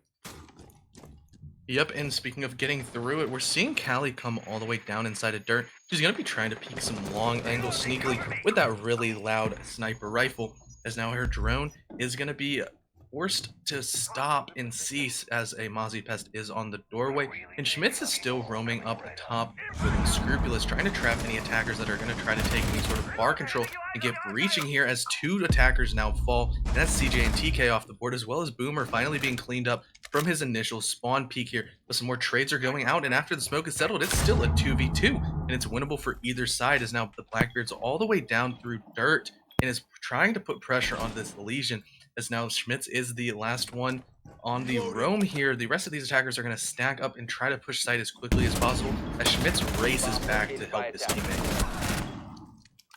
Tacticum taking down Red, but it's get traded off again as J-Man takes down Tacticum.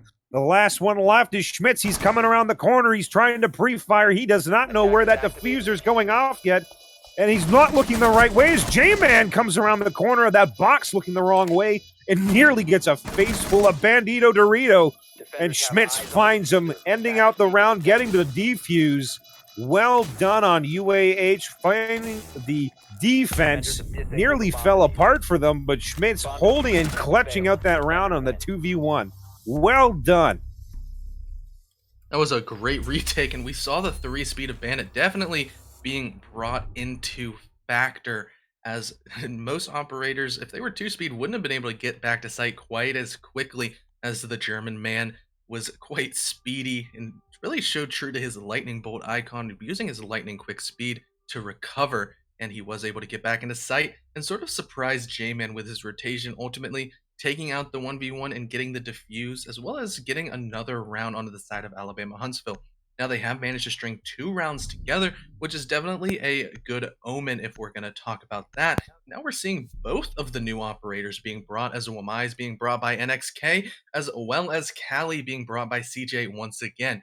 And now with CCTV Cash Room being brought in, Callie's going to be able to use her gadget to help open the wall, as well as maybe hold some long angles into sight, making that server rack area an absolute death trap with her high magnification sniper rifle.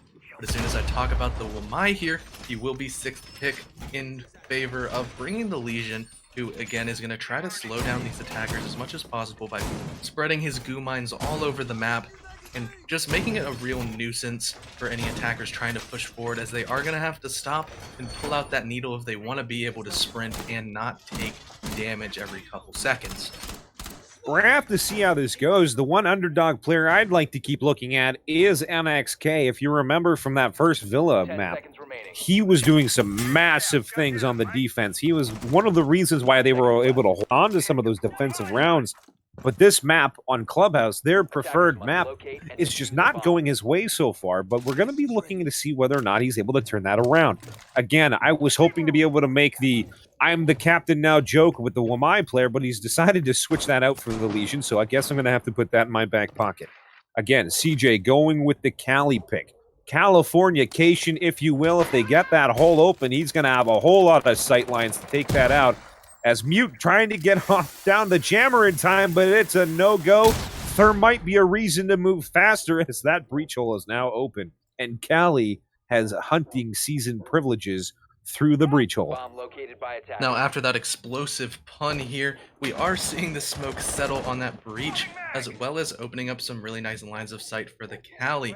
However, there's going to be a whole lot of defenders really lined up quite well, as now Red is getting behind one of them. Tacticum, it might not know the exact location, but now that breaching charge will have his location known. However, he will just fall back to a more safe location and not take the gunfight with the crazy ash that we see Red picking up. Now the rest of the team is pushing in towards Garage, trying to get a nice crossfire onto the site and possibly free up a breach plant for the thermite outside.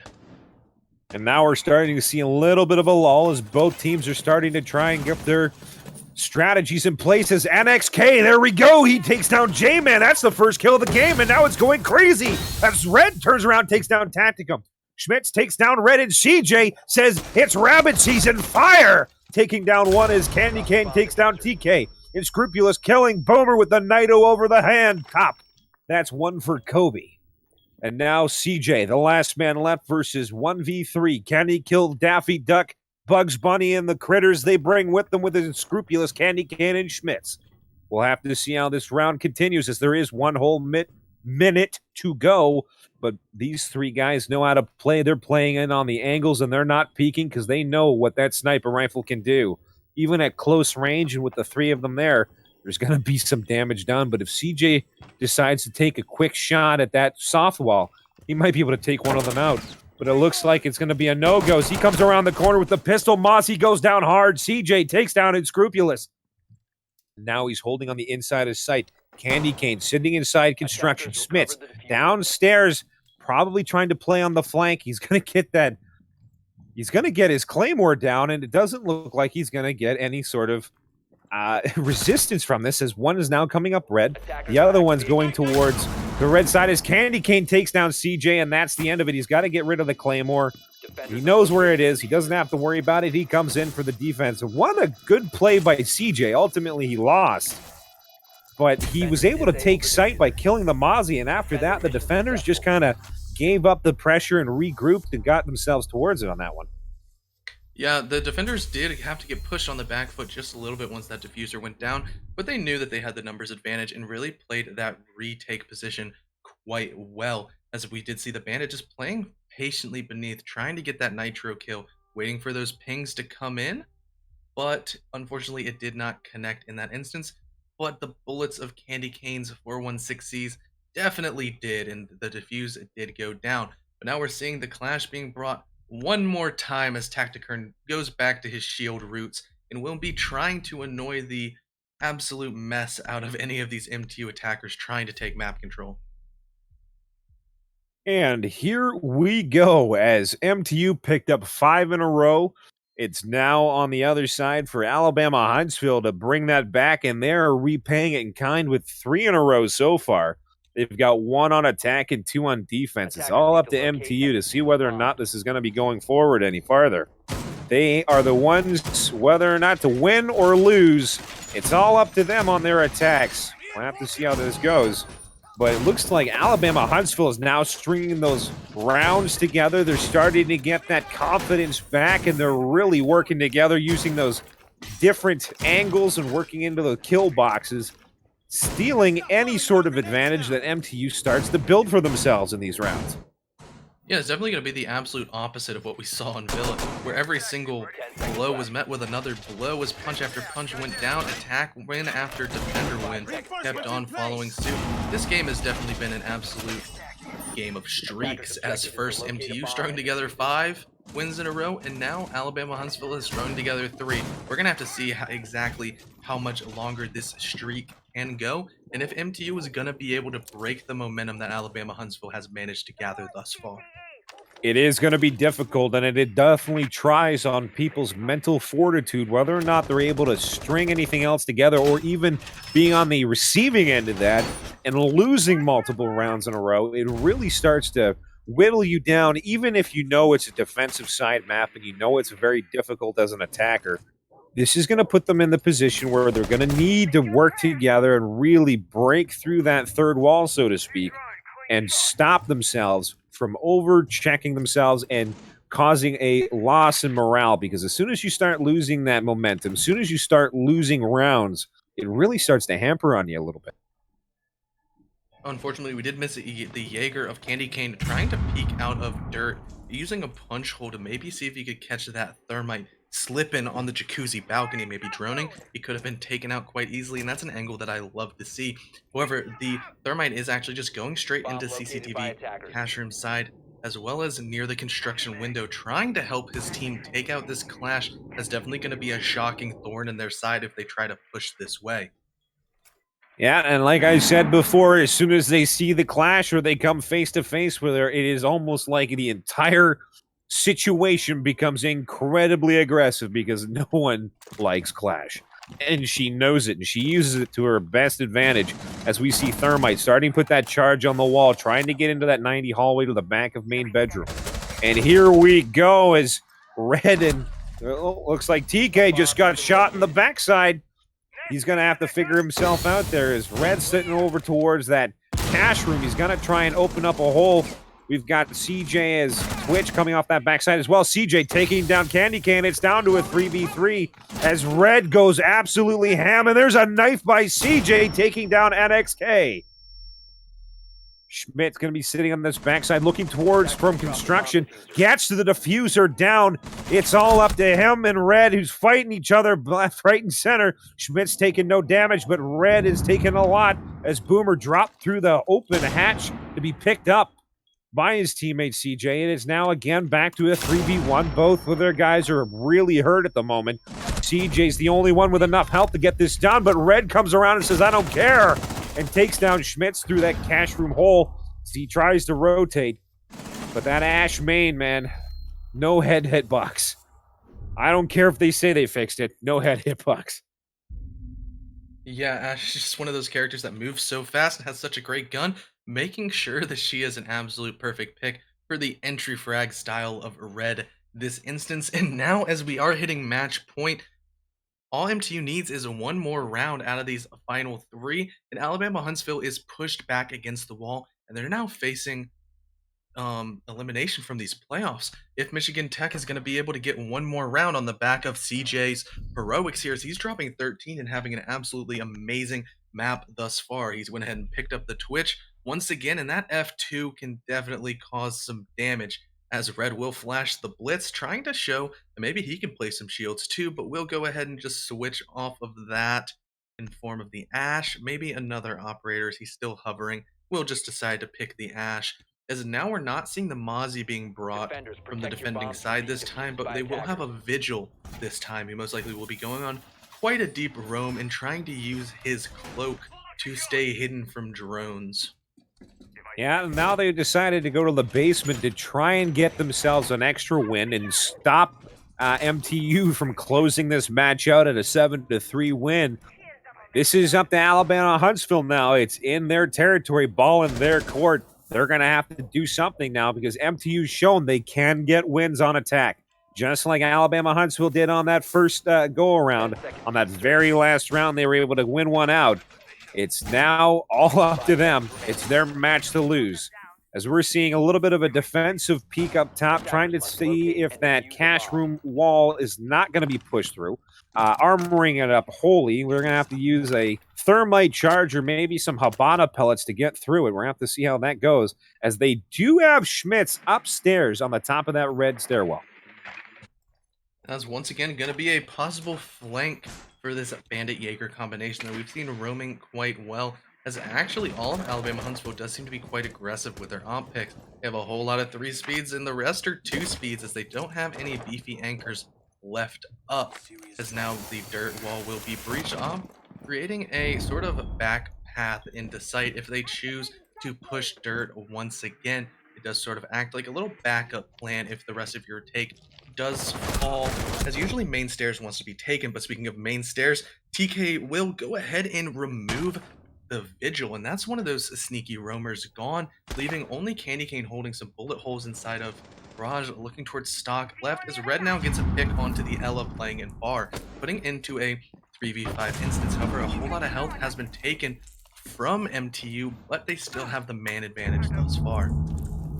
Even with the man advantage, I expected a little bit more of a defense here, and here it comes as Schmitz takes down Boomer. There goes the Thermite.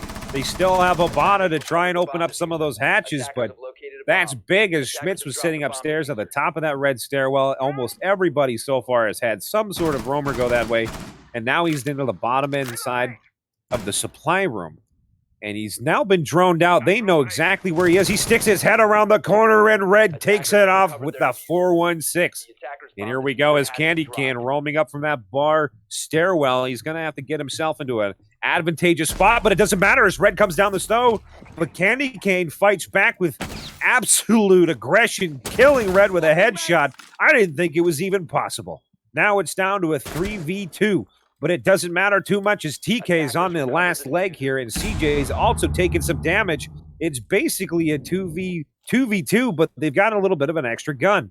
If they're able to take out TK without too much resistance, they could bring this all back into their advantage here, as CJ's trying to use that F2 to use that long corridor pixel peek. This is going to be interesting, as both teams are just trying to gear up and replay and regroup with each other, trying to communicate and see what they're going to do in the next few moments here. Are going to bring it down as Candy Cane takes down CJ. He also takes down TK. It's a 1v2. J-Man, last one. He's got the diffuser, and he's going towards Moto. It looks like we've got one on one side and one on the other side. It looks like Candy Cane might rush him over towards Moto, but no, never mind. He's decided to stay on site. He's going to be towards that long haul, but he still takes down Tactiker, and he's got to do something here. He's either going to sit there and plan or do nothing, and he opts to go for the plan, as it looks like Candy Cane looking the wrong way, goes towards this side, but he does not look the right way, as J-Man rolls the dice, flips the coin, looks to the right, and he ends up coming to his left. Candy Cane clutching that round out, getting the win for his team, holding back the tide of MTU. Now it's going to be pushed back another round. Yeah, MTU's going to have to try to pull themselves back together, as it seemed they got a little bit over-aggressive after their first 2 initial picks. They were in the driver's seat here, but the Alabama Huntsville anchors just seemed too strong to overcome, as they were just expertly playing their angles and waiting patiently, not getting over-aggressive, as well as that great roam play from Bandit started to cut away at the momentum that MTU seemed to have been amassing. However, now we're going to see, going back to the CCTV cache room bomb site once again, as CJ will be picking Finka, who's a really great operator, actually will be picking the Capital this time. This is in favor of a more utility-oriented playstyle for him. And so now he actually will go ahead and 6-pick onto a whole lot less utility with the Blackbeard this time, but he might just go ahead and play some windows and help cut some nice rotation angles, hiding behind that beautiful saran wrap of a face shield. Hey man, I don't know about you, saran wrap is deadly. I am almost asphyxiated with saran wrap once, so he's deadly to me. But now we're going back into it. This is match point. We're in round 11. MTU up 6. Alabama Huntsville's got 4, but they are on the defense, and this is a hell of a defensive-sided map. They're going to have to do something serious, as MTU has been wiggling in. They've been putting that foot in the door, and they've almost clutched a few rounds. But again, that last round, Candy Cane came up big for his team, making sure that MTU did not close this out on their advantage map, their picked map. Now it's all up to the rest of their teams to show that they want to be here, because if they lose this, they're out. Yeah, and so I guess this is actually a really great time to talk about the overtime rules. If Alabama Huntsville is going to be able to string together 2 more rounds. The way we play it at CEA in playoffs is whoever side you started on. So in this case, MTU started on the defense for the first round of overtime. They will be back on the defensive side. Therefore, they will have 2 shots at defense and only have to take 1 attacking side. So they are still in a pretty good position once they hit this 6 round mark, as they will be getting to play defense if it does go all the way, it does go the distance. Now we're seeing the Blackbeard peek and gets his first shield taken away. Now it does seem as if he has a breath of new life, as his life probably flashed before his eyes as that glass shattered and saved his face from a bullet. Yeah, talk about the ultimate preserver, as that Blackbeard saran wrap stopped him from being spoiled, but J-Man finds NXK. He can't catch a break. He got killed through the wall. As Red finds Tacticurn, this is exactly how it started off last time. MTU getting some big frags. Red again taking down Candy Cane with a headshot. But it looks like it's going to be a 2v5 with full health. Oh my goodness, Alabama Huntsville's got to really do something as CJ takes down Unscrupulous. And that's the end of the game.